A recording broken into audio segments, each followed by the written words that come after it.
ꯑꯩꯈꯣꯏꯅ ꯊꯋꯥꯏꯗꯒꯤ ꯍꯦꯟꯅ ꯄꯥꯝꯃꯨꯖꯔꯕ ꯃꯃꯥ ꯃꯄꯥꯒꯤ ꯐꯤꯖꯤꯒꯤ ꯃꯅꯤꯅꯤ ꯈꯟꯖꯕ ꯃꯆꯥ ꯀꯌꯥ ꯑꯃ ꯃꯆꯥꯁꯤꯡꯁꯦ ꯇꯨꯡꯒꯤ ꯃꯤꯔꯣꯜ ꯑꯃ ꯑꯣꯏꯔꯛꯅꯕꯒꯤꯗꯃꯛꯇ ꯌꯣꯛꯆꯔꯤꯕ ꯃꯃꯥ ꯑꯣꯏꯕꯤ ꯀꯌꯥ ꯑꯃ ꯊꯋꯥꯏ ꯈꯨꯄꯥꯛ ꯊꯥꯞꯇꯅ ꯂꯣꯏꯅ ꯃꯥꯡꯗꯅ ꯇꯥꯛꯇꯅ ꯂꯣꯏꯈ꯭ꯔꯦꯕ ꯑꯗꯨꯅꯤ ꯑꯩꯈꯣꯏꯒꯤ ngasi pangthokjariba sirin project अखोई बासिकों ग्राम पंचायत कोनबा जगह लेबा क्लब तरुक अमदी क्लब तरुक सिगा सागोन अदुना चमिनारिबा माइरा पाइबी तरुक सिजिगी ओइबा ऑर्गेनाइज लमा अखोइना बासिकों ग्राम पंचायत डेवलपमेंट कमिटी हाइदुना हौगिबा तांग 10 गा 3 सिदा अखोइ फॉर्म तौजरबा मतुंगसिदा अखोइगी बासिकों ग्राम पंचायत कोरिबा जगह सिदा लेबा क्लब माइरा पाइबी सिंगसिना लेबा की हुजी हुजी ओइरिबा थक थक थक थक लाउना निकलबा मतमसिदा करी करंबा अखोइसे सरुक यारगा अखोई इरमदम से कनबंगमगनी हाइबगी मतांगसिदा अखोइसे पुलप पुल्ल कांदुदा फमिनजब मिफमने हुजी हुजी लेबा के ओइना असुकी मतिंग मै सा मतमसिदा लेबा के ओइना अचौ वारेप क्या लोपदा अखोइसु सरुक याजगे थवाई खुबाक हाप मखै इसा सिंगी दमकता मामा ओइबी अखोइ मयाम लेपी हाइबसे अखोइगी सिटिंग प्रोटेस्ट ngasi तौजरिबसिना साखीने हाइजा तारेको अदुगा अमरोमदना मु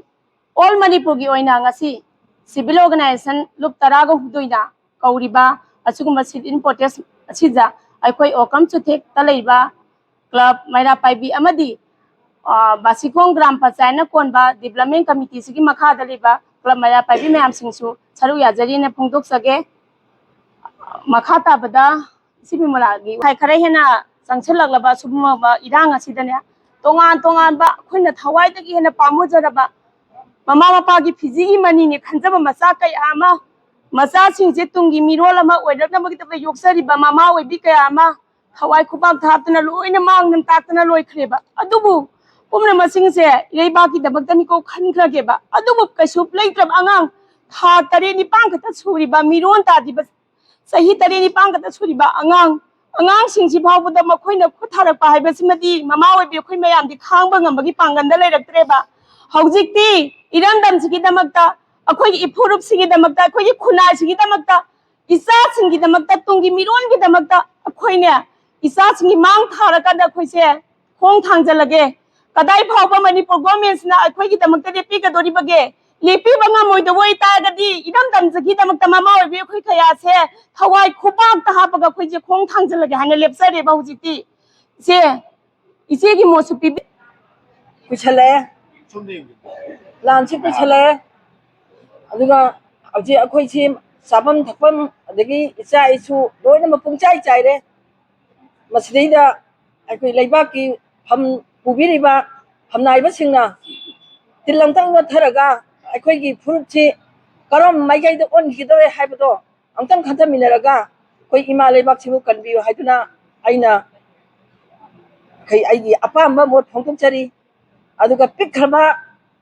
ममागी फिजिंगदगी इमा हाइबबो थोक्तबा पिखरबा अंगांग मचादुना मखुत्ता कुतुम सिंगगा माना येंगगा करिसु खंगदबा अंगांग दुबु मिनुंग सिलैतना हातोक पिरिबा अदुगो मजाति असे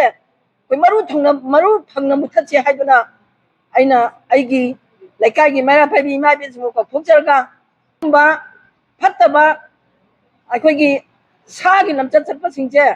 अंतंग मरु फंगना मुथचे हाइदुना आइना मिफम असिदा अखोइ ममा अमा ओइना थवाई याउना हक्चांग याउना अखोइ मिफमजे फंजबनी